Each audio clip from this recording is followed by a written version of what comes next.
Hi hello ಎಲ್ಲರಿಗೂ ನಮಸ್ಕಾರ. ಇವತ್ತಿನ ಸ್ಪೆಷಲ್ ಲಂಚ್ ಬಾಕ್ಸ್ಗೆ ತುಂಬಾ ರುಚಿ ಇರುತ್ತೆ, ಹೆಲ್ದಿ ಫುಡ್ಡು, ತುಂಬ ಫಾಸ್ಟಾಗೂ ಆಗುತ್ತೆ. ಪನ್ನೀರ್ ರೈಸ್ ಮಾಡ್ತಾಯಿದ್ದೀನಿ.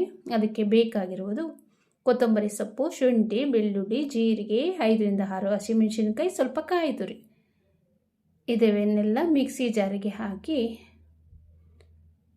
ಪೇಸ್ಟ್ ಮಾಡಿಕೊಳ್ಳಿ. ನೀರು ಹಾಕದೆ ಪೇಸ್ಟ್ ಮಾಡಿಕೊಳ್ಳಿ. ನೋಡಿ ಈ ಥರ. ಇದನ್ನು ಒಂದು ಬೌಲಿಗೆ ತೆಗೆದುಕೊಳ್ಳಿ.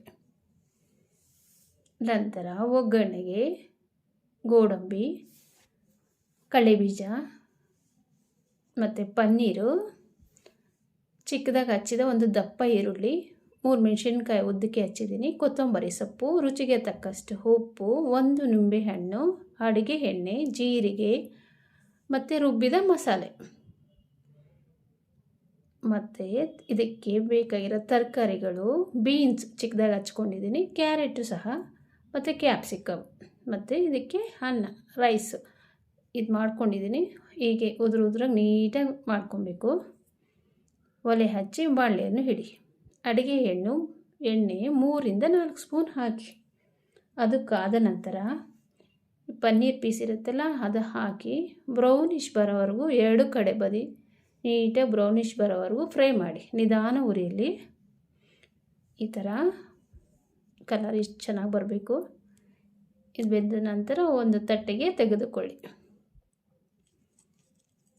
ಈ ಥರ. ನಂತರ ಅದೇ ಬಾಣಲೆಗೆ ಕಡಲೆಬೀಜ, ಇದು ಬೇಕಿದ್ದಲ್ಲಿ ಹಾಕ್ಕೊಬೋದು, ಬೇಡ ಅಂದರೆ ಸ್ಕಿಪ್ ಮಾಡ್ಬೋದು. ಇದನ್ನು ಫ್ರೈ ಮಾಡಿ ಒಂದು ಬೌಲಿಗೆ ತೆಗೆದುಕೊಳ್ಳಿ. ನಂತರ ಅದೇ ಬಾಣಲೆಗೆ ಗೋಡಂಬಿಯನ್ನು ಹಾಕಿ ಬ್ರೌನಿಷ್ ಬರೋವರೆಗೂ ಫ್ರೈ ಮಾಡಿ. ನಿಧಾನ ಉರಿಯಲ್ಲಿ ಫ್ರೈ ಮಾಡಬೇಕು, ಅದು ಕ್ರಿಸ್ಪಿಯಾಗಿ ಚೆನ್ನಾಗಿ ಬರುತ್ತೆ. ಎಲ್ಲನೂ ಫ್ರೈ ಆಗಿದೆ. ನಂತರ ಅದೇ ಬಾಣಲೆಗೆ ಸ್ವಲ್ಪ ಜೀರಿಗೆಯನ್ನು ಹಾಕಿ, ಜೀರಿಗೆ ಸಿಡಿದ ನಂತರ ಚಿಕ್ಕದಾಗಿ ಹಚ್ಚಿದ ಈರುಳ್ಳಿಯನ್ನು ಹಾಕಿ ಫ್ರೈ ಮಾಡಿ. ಅದು ಫ್ರೈ ಆದ ಮೇಲೆ ಹಸಿಮೆಣಸಿನ್ಕಾಯಿ ಹಾಕಿ ಫ್ರೈ ಆದಿ, ಮತ್ತು ಹಚ್ಚಿದ ಬೀನ್ಸ್, ಕ್ಯಾರೆಟನ್ನು ಹಾಕಿ ನೀಟಾಗಿ ಬೆರೆಸಿ ಬೇಯಲು ಬಿಡಿ. ನಂತರ ಅದಕ್ಕೆ ಸ್ವಲ್ಪ ಉಪ್ಪನ್ನು ಹಾಕಿ. ಈಗ ತರಕಾರಿ ಬೇಯಬೇಕಲ್ಲ, ಅದನ್ನು ಒಂದು 4 ಮಿನಿಟ್ಸ್ ನಿಧಾನ ಉರಿಯಲ್ಲಿ ಬೇಯಲು ಬಿಡಿ. ನಂತರ ಈಗ ರುಬ್ಬಿ ಇಟ್ಕೊಂಡಿದ್ವಲ್ಲ ಮಸಾಲೆ, ಅದನ್ನು ಹಾಕಿ ಅದು ಹಸಿ ವಾಸನೆ ಹೋಗುವವರೆಗೂ ಫ್ರೈ ಮಾಡಿ. ಅದು ಫ್ರೈ ಆದ ನಂತರ ಹಚ್ಚಿದ ಕ್ಯಾಪ್ಸಿಕಮ್ ಹಾಕಿ ಅದನ್ನು ಒಂದು 2-3 ನಿಮಿಷಗಳ ಕಾಲ ಫ್ರೈ ಮಾಡಿ. ಈಗ ರೆಡಿ ಇದೆಲ್ಲ ರೈಸು, ಅದನ್ನು ಎತ್ತಿ ಈ ಮಸಾಲೆಗೆ ಹಾಕಿ ನೀಟಾಗಿ ಬೆರೆಸಿ ಎಲ್ಲವನ್ನು ಮಿಕ್ಸ್ ಮಾಡಿ. ನಂತರ ಫ್ರೈ ಮಾಡಿಕೊಂಡಿದ್ದ ಪನ್ನೀರ್ ಪೀಸ್ಗಳು ಮತ್ತು ಗೋಡಂಬಿ ಮತ್ತು ಕಡಲೆಬೀಜ ಹಾಕಿ ನೀಟಾಗಿ ಎಲ್ಲವನ್ನು ಮಿಕ್ಸ್ ಮಾಡಿ. ಆಗ ರೆಡಿ ಆಯಿತು.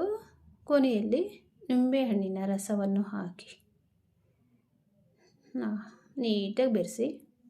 ಆಗ ಬಿಸಿ ಬಿಸಿ ಪನ್ನೀರ್ ರೈಸ್ ರೆಡಿ. ಬಾಕ್ಸ್ಗಂತೂ ತುಂಬಾ ಚೆನ್ನಾಗಿರುತ್ತೆ ಲಂಚ್ಗೆ. ನೀವು ಒಮ್ಮೆ ಟ್ರೈ ಮಾಡಿ. ಇಷ್ಟ ಆದರೆ ಸಬ್ಸ್ಕ್ರೈಬ್ ಮಾಡಿ. Thank you.